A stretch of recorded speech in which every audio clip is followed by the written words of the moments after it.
Allora, torniamo un attimo, Sindaco, sul discorso delle plastiche, perché sono quelle più devastanti, per quanto ci sia raccolta differenziata e tutto, però se ne trovano. Lei parlava di una direttiva che è stata recepita, cosa è successo? Spieghiamolo bene. Sì, c'è stata una direttiva E europea.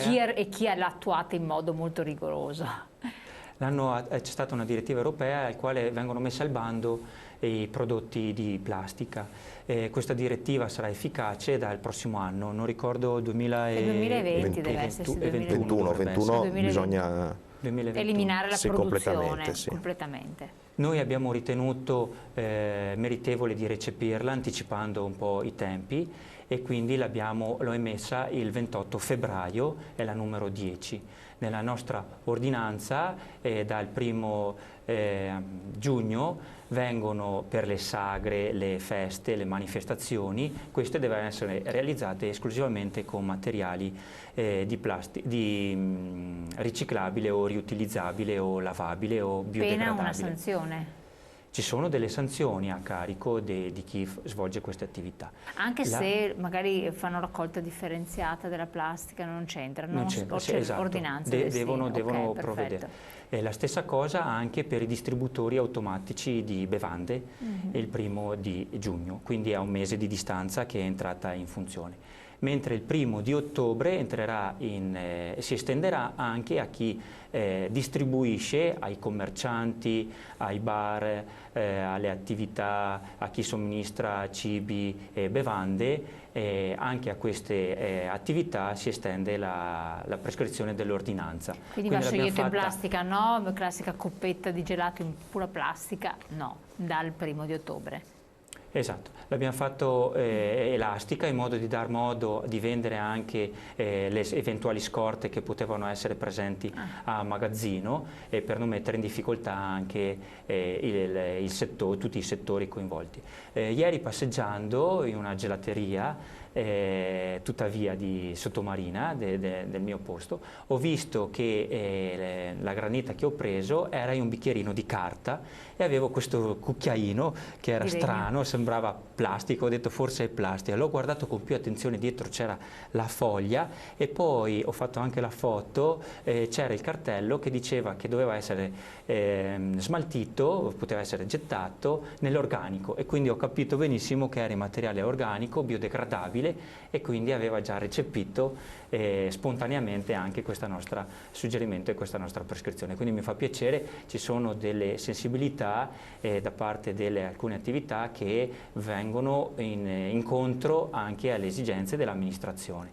Ecco, come sindaco che rappresenta i sindaci dell'ambiente, delle spiagge eccetera, questo provvedimento è vostro, di Chioggia eccetera, ma può essere esteso, è stato esteso anche ad altre parti d'Italia, anche al sud Italia dove hanno qualche problema a ingranare? Ecco, noi lo porteremo al tavolo del G20 spiagge e questa sarà una progettualità, l'applicazione, se riterrà opportuno magari il sindaco competente per la sua località, se attuarla oppure no.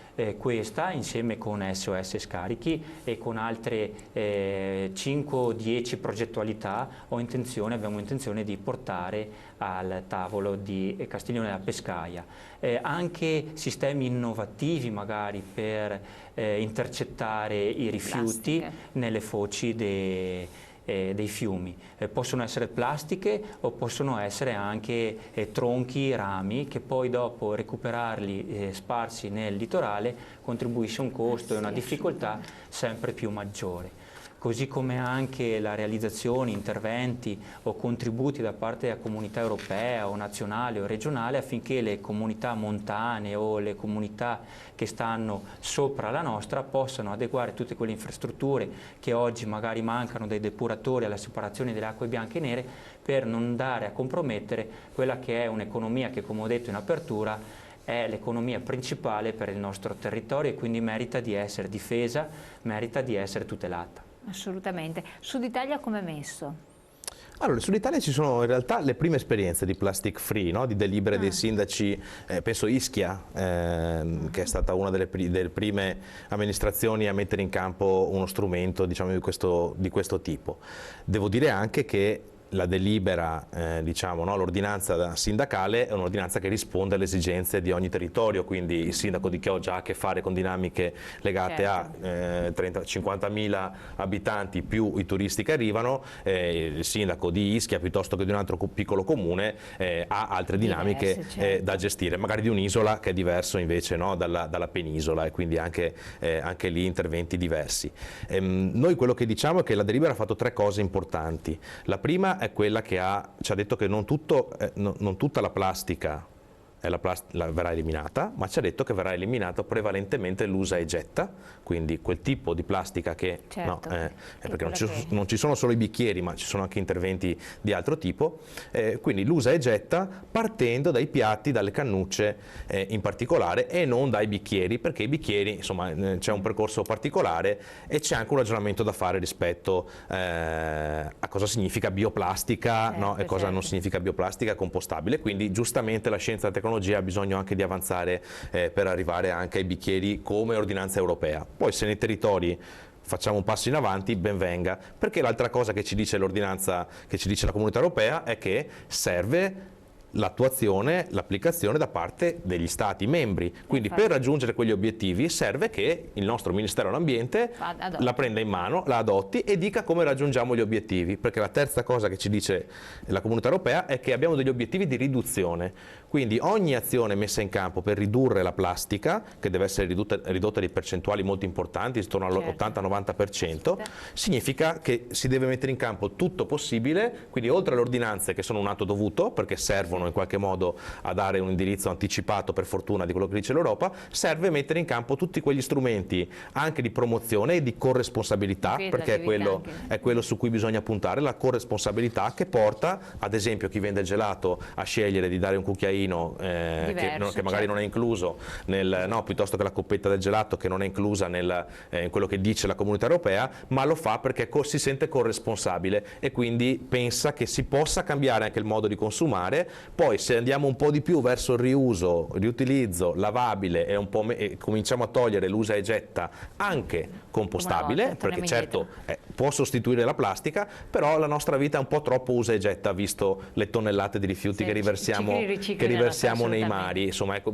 un dato per chiudere: in Veneto siamo un po' ricresciuti dopo una fase di stagnazione economica che valsa per tutto il paese, diciamo, ma negli ultimi 3 anni, dal 2015 al 2017, 18 dati ufficiali, insomma, raccolti dall'ISPRA, noi in Veneto abbiamo prodotto 144.000 tonnellate in più di rifiuti, quindi siamo in aumento, facciamo cose buone ma produciamo troppi rifiuti. Controllare questo, grazie. Io volevo leggere un attimo gli ultimi 2 messaggi che non ho letto, quindi se velocissima la regia me li manda in onda, sono gli ultimi 2 che sono passati e poi chiudiamo. Su Striscia la Notizia hanno più volte denunciato delle situazioni ambientali inquinanti, specialmente al sud, ma la nostra politica se ne frega ampiamente. L'altra ancora, vediamo un attimo. Buongiorno, a Cesenatico il bagno Sport 70 ha eliminato le bottigliette in plastica mediante un erogatore di acqua in borracce a tutti i clienti, vende l'acqua a 50 centesimi anziché a 1,20, non lascia rifiuti plastici, sono 20.000 bottigliette all'anno, una bella iniziativa, questa potrebbe essere spunto, sindaco, per lei. Allora dobbiamo chiudere perché abbiamo sforato. Io ringrazio voi telespettatori di aver partecipato con i vostri messaggi, grazie a lei signor sindaco, grazie a lei presidente di essere stati qui con noi, è stato estremamente interessante e utile fare un punto della situazione, magari ne parleremo ancora all'inizio della stagione, fine dell'estate, faremo un po' un bilancio insieme e naturalmente noi ci vediamo domani. Buon proseguimento, grazie.